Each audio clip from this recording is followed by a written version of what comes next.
Richard, a truly remarkable end to the game against Northampton Saints on Saturday. Yeah, and just as well really, because we had a very poor 50 minutes and it was mildly embarrassing for all of us really to start that poorly.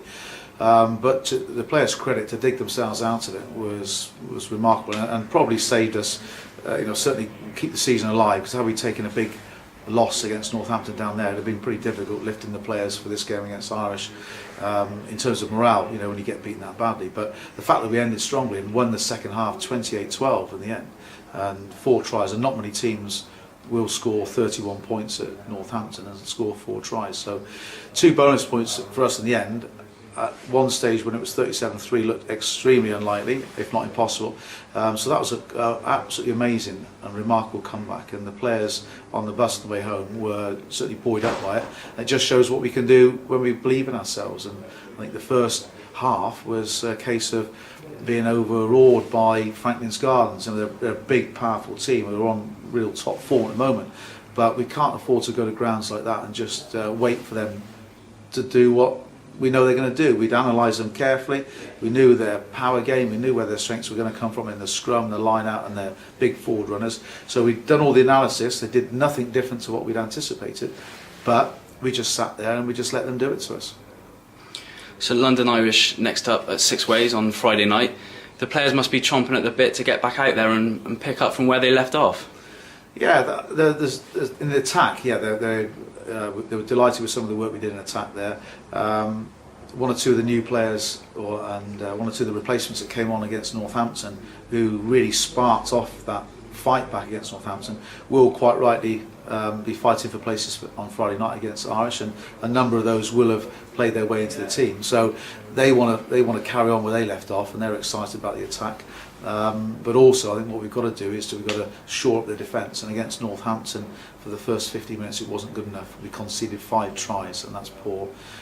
So I think we're getting more confident. We are definitely getting more confidence in our attacking game. So Friday night, there's been a bit more emphasis on making sure that we lock the door on all the London Irish attacks. Warriors have only conceded the 1 try at home all season in the first 2 games. Is it going to be a tight game on Friday night, or will both teams be looking to attack? Both teams will definitely be looking to attack. It depends if there's holes there or not. Friday night under lights here, it's normally a pretty intense affair, and there's not too many points scored because it's everyone seems to, under lights, seems to get a bit quicker. The tackles are harder, and it's a bit harder to get through the defence. Irish have leaked quite a few tries.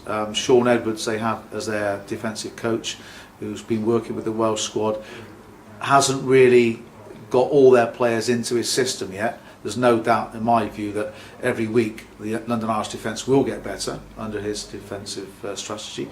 At the moment, they're leaking quite a few tries, so I'd expect our attack to find a few holes in their defence. I'd like to think that. They've got some very exciting and very dangerous runners, and really for me, they're a team of very, very high quality individuals that can beat people one-on-one and turn something or nothing into something, really. So the likes of Thomas O'Leary, the scrum half, the Irish scrum half, who's very dangerous at 9, Humphreys at 10 they've got, who's a box of tricks there, Taki Thakin-Bow, a very individual player, powerful, Topsy Ojo on one wing, Marlon Yardy on the other. So they tend to, rather than beat you through a team strategy, will beat you through the brilliance of certain individuals. So if defensively you miss tackles on these individuals, then it can cost you. So a lot of work, a lot of concentration is required for us on Friday night. And if we can stop their individual threats, then I think through our team performance we may well come on top.